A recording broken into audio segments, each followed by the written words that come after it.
daig isang halimaw na sanggol. May malalaki at mapupulang mata, mga matatalas na ngipin at kuko. Ngunit may ibang nagsasabi na ang tunay raw nitong anyo ay nahahawig sa duwende.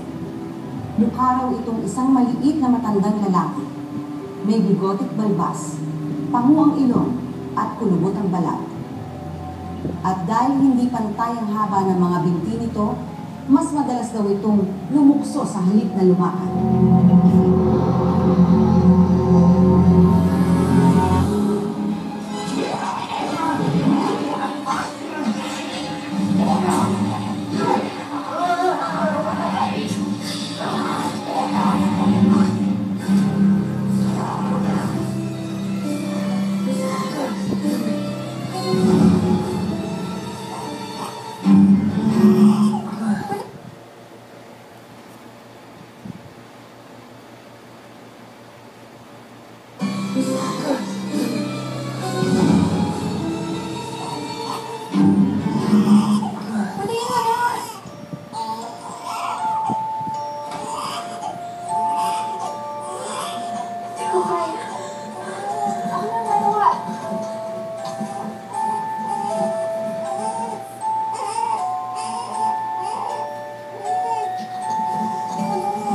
Let me try.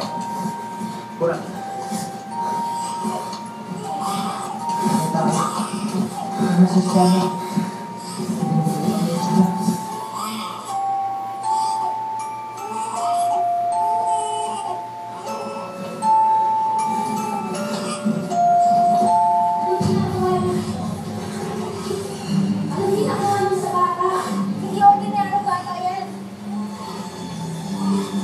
Anong ginagawa mo dito?